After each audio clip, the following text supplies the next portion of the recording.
पहिला व्यवसाय तो इलेक्ट्रिक दुकानचा व्यवसाय होता। सध्या माझ्याकडे साधारण 18 गायी आहेत। कायम प्रत्येक वर्षी प्रथम क्रमांकात येत असतो, पण वासुसंगोपनाला काय काळजी घ्यायला पाहिजे, पुरेसं त्याला 3-4 महिने दूध उपलब्ध केलं पाहिजे।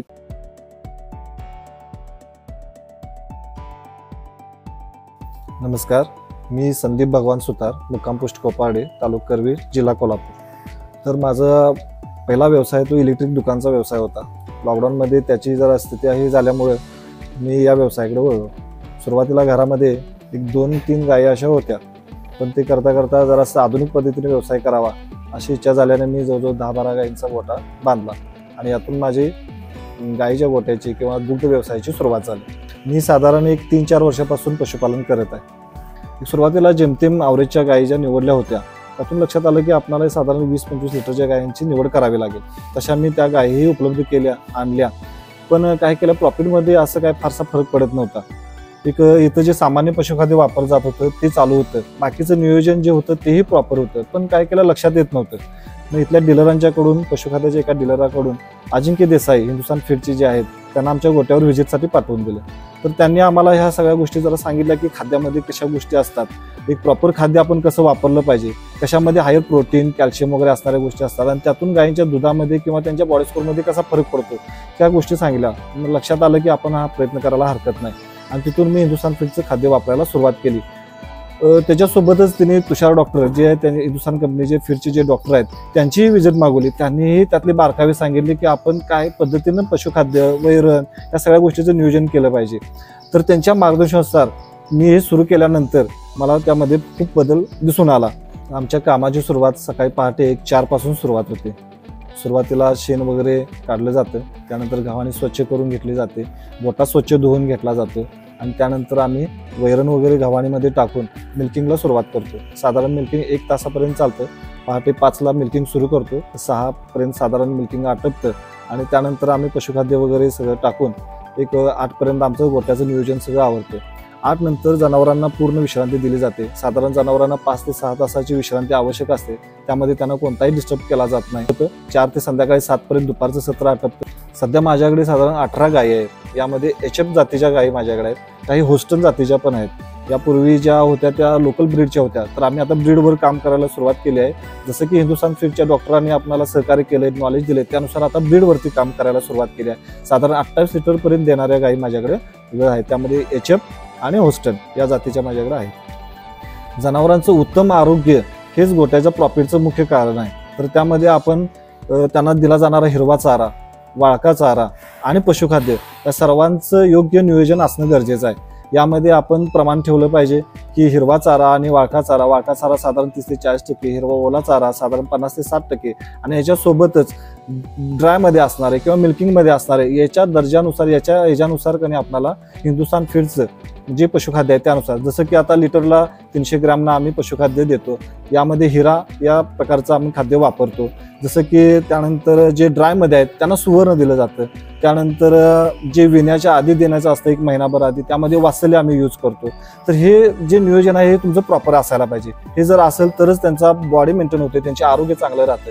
तुम्ही पूर्ण पशुखाद्य, वैरण नियोजन या सगळ्या गोष्टी राखल्या तरच त्यांचं आरोग्य चांगलं तर तुमचा दवाखान्याचा खर्च कमी राहील, त्यामध्ये पशु आजारी पडणार नाहीत आणि हे झालं तर अर्थातच तुमच्या प्रॉफिटमध्ये वाढ होईल। आता थोडंसं आपण फीड सप्लिमेंट विषयी बोलूया। जसं की तुम्ही लक्षात घेताय की मिनरल मिक्सचर, तर मिनरल मिक्सचर हा जनावरांच्या आरोग्यातला किंवा एकंदरीत दुग्ध व्यवसायातला फार महत्त्वाचा घटक आहे। तुम्ही वैरण वापरताय, म्हणजे सुका चारा वापरताय, ओला चारा वापरताय, चांगलं पशुखाद्य वापरताय, पण ह्यासोबतच तुम्हाला मिनरल मिक्सचर, फीड सप्लिमेंटचं नियोजन अतिशय चांगलं असणं गरजेचं आहे। तरच जनावर माजाव येणं, वेळेवर गाभण राहणं, विण्याचा त्याचा काळ असू दे किंवा दूध उत्पादनाचा त्याचा काळ असू दे, दूध देण्याचं प्रमाण असू दे, या सगळ्या गोष्टी त्या फीड सप्लिमेंट डिपेंड आहेत। हिंदुस्थान सप्लिमेंटचं सुपिरियर हे फीड मी वापरायला सुरू केलं। तर ते वापरल्यानंतर मला आलेला अनुभव असा होता की फॅट जे माझं आहे ते 3च्या आसपास जे लागत होतं ते 3, 8, 4च्या आसपास गेलं। SNF 9च्या आसपास, 8, 8, 8, 9च्या आसपास प्यायला लागला। आता मला सांगायला आनंद वाटतोय की मला जो दर आहे तो प्रति लिटर 35 ते 36 रुपये आमच्या परिसरातला मला मिळतोय। याचं कारण आहे ते फीड सप्लिमेंट। याचं प्रमाण सुद्धा आपण गायीच्या दुधाच्या ॲव्हरेजवर वापरणं गरजेचं आहे। मी एक ठळकपणे तुम्हाला एक सांगू इच्छितो, जनावर पाळत असताना अनेक अडचणी येतात, सर्वांनाच येत असतात। यामध्ये आपण अभ्यासवृत्तीनं राहायला हवं, म्हणजे की बाबा कुठल्या समस्या येतात मला दूध उत्पादन करताना, त्यांचं आरोग्य जपताना किंवा अनेक गोष्टी जपताना आपल्याला अडचणी येतात. हे अभ्यास करत असताना मला एक ठळकपणे नमूद एक गोष्ट करावी लागते. एक किस्सा तुम्हाला सांगतो. मी एक गाय साधारण एक 15-16 लिटरची आणली होती, की ज्या शेतकऱ्याने मला सांगितलं होतं की याचं दिवसाचं मिल्किंग 15 ते 16 लिटर आहे. ठीक आहे, मी आणलं, सुरू केलं. आणि एक गोष्ट लक्षात आली की आपण ट्रान्झॅक्शन फीड जसं की हिंदुस्थानचं वाचलेले आहे, त्याच्याविषयी मी काही वापरलं नव्हतं किंवा ते यूज केलं नव्हतं. तर या गायीवरती आपण प्रयोग करायचं ठरवलं. आणि काय घडलं की 9व्या महिन्याची सुरुवात झाली आणि मी वासली तिला सुरू केलं. साधारण दिवसात 3 किलो या अवरेजने तिला वासली सुरू केलं. ठीक आहे, बघूया म्हटलो काय जर परिणाम होतात. तर विण्याच्या काळामध्ये तिचं तब्येत चांगली झाली, सुधारली. वार पडणं किंवा काय ह्या सगळ्या गोष्टी अजिबात काय म्हणजे फेस कराव्या लागल्या नाही मला. खूप छान पद्धतीने तिचं ते हे झालं. कासाची डेव्हलपमेंट चांगल्या पद्धतीने झाली, म्हणजे आडर डेव्हलपमेंट ती खूप चांगली झाली. मस्टाची वगैरे ह्या गोष्टी झाल्या नाहीत. आणि आश्चर्य सांगतो तुम्हाला की 16 लिटरवरनं त्या गायीनं त्या वर्षी मला 22 लिटरचं अवरेजनं दूध दिलं. आजही ती गाय माझ्या गोट्यामध्ये आहे. आता तिचं 3रं वेत मी घेत आहे. 3ऱ्या वेतालाही तिनं तेच अवरेज टाकलेलं आहे की 22. 16 वरून 22 हे न पटणारी गोष्ट आहे. कदाचित तुम्हाला ऐकताना अवघड वाटेल की साधारण एखाद्या पशुखाद्यानं तुम्हाला 2 लिटर 3 लिटरचा फरक पडेल. पण मला आलेली गोष्ट मी प्रामाणिकपणे तुम्हाला सांगतो की मला साधारण 6 लिटरच्या 5 ते 6 लिटरच्या फरकानं हा डिफरन्स जो बघायला मिळाला, तेही गायीच्या तब्येतीमध्ये कोणताही फरक न पडता, तिच्या बॉडी स्ट्रक्चरमध्ये कोणताही फरक न पडता, म्हणजे तिला पिळवणूक न करता. म्हणजे असं नाही की बाबा ते दूध काढण्यासाठी तिचं अगदी मी कॅल्शियम सुद्धा ओढून घेतलं, असं काही नाही. तर तिचं जे आरोग्य आहे ते चांगलं राखून मला तिनं ते दूध दिलेलं आहे. हे गोट्यातलं मला अतिशय चांगलं यश वाटतंय. आणि त्या यशाला बघूनच मी सर्व गायींना सर्व पद्धतीनं मी ते वासले सुरू केलं. तर सर्वांनी मला तो रिझल्ट दिला. आज माझ्या गोट्याचं एक गोष्टी सांगतो, तुम्ही मला जर गाय 20 लिटरची देत असाल तर ती माझ्याकडे 24 लिटरवर जाते. तुम्ही 24 देत असाल तर तुम्ही 28 वरून येतो, 28ची 32 वरून येतो. हे मी कॉन्फिडन्सली सांगू शकतो. का बरं? मी प्रत्यक्ष तसं केलंय आणि माझ्या गोट्यात तसं घडतंय. मी बाहेरनं जी गाय घेतो ना तर तिला मी 4 लिटरनं वाढवतोच. हे कशानं वाढवतो? काय तिला मी असं काय म्हणजे असं वेगळं काय चमत्कार करत नाही किंवा घालत नाही, तर चांगल्या पद्धतीचं फीड्स तिला देतो, चांगल्या पद्धतीचं पशुखाद्याचं नियोजन तिला सोबत लावतो. तुमचं मिनरल असू दे, तुमचं दुधासोबतचं जे पशुखाद्य ते असू दे, किंवा तुमचं ट्रान्झॅक्शन फीड असू दे. ट्रान्झॅक्शन फीड म्हणजे काय की विण्याच्या सुरुवातीच्या काळामध्ये गाभण असताना दिलं जाणारं खाद्य. या सगळ्या गोष्टी नियोजन चांगल्या करतो, त्यामुळे मला ते यश मिळालेलं आहे आणि त्याचा मला खूप आनंद होतो. दूध संस्थेमध्ये आमचं जे संकलन होतंय त्या संकलनामध्ये आम्ही कायम प्रत्येक वर्षी प्रथम क्रमांकात येत असतो. हे आम्हाला बक्षीस वगैरे संस्थेकडून मिळत असतं आणि हे सगळं यश आपल्या ह्या सगळ्या नियोजनानं आणि आपल्या पशुखाद्याच्या साथीनं आपल्याला हे मिळत आहे. आपण पशुपालन किंवा दुग्ध व्यवसाय करत असताना एक नवीन अभिनव कल्पना आपण सातत्यानं आपण त्या अवलंबल्या पाहिजेत. जसं की आता उदाहरण घ्या, आपण वैरण म्हणजे काय, जनावरांना हिरवा ओला चारा खाल्यानंतर आपण गव्हाणीमध्ये पाणी सोडत असतो. ठीक आहे, पर्याय नाही, गव्हाणीत पाणी सोडलं पाहिजे कारण त्यांना पाणी 24 तास गरजेचं आहे. पण यासोबतच काय होतं, अनेक जनावरं एकत्र तिथं पित असल्यामुळे आळ्या वगैरे ह्या सगळ्या गोष्टी पाण्यामध्ये मिक्स होतात. यामध्ये आपण काय करू शकतोय बघा, तर वॉटर बाउल म्हणून आता आपल्याकडे नवीन गोष्ट आलेली आहे की जी तुम्ही बसवल्यानंतर काय होतं की जनावरांना फ्रेश पाणी त्यांना हवं त्या वेळेत हवं तेवढंच मिळतं.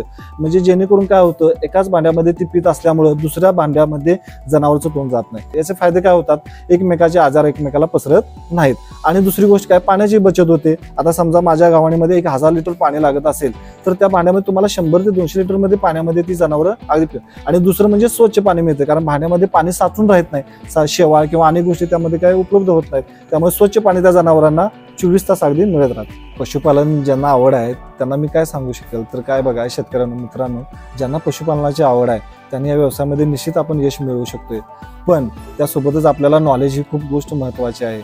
कारण जर ज्ञान नसेल तर अडाणीपणाने केलेला कुठलाही व्यवसाय आपल्याकडे तोट्याला नेऊ शकतोय.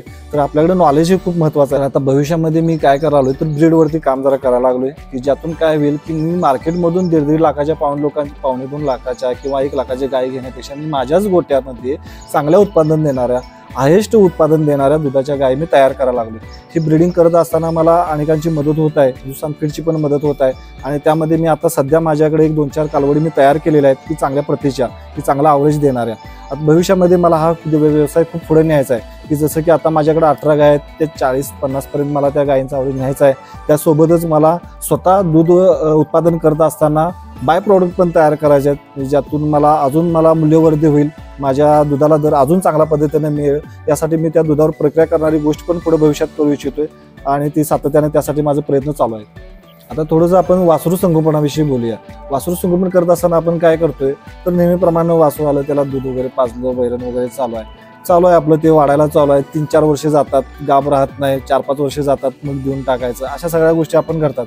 पण तसं नाही आहे मित्रांनो. तर काय व्हायला पाहिजे, आपण वासरू संगोपनाला काय काळजी घ्यायला पाहिजे, पुरेसं त्याला 3-4 महिने दूध उपलब्ध केलं पाहिजे. पहिली गोष्ट, त्याच्या आईचं दूध त्याला ते उपलब्ध केलं पाहिजे.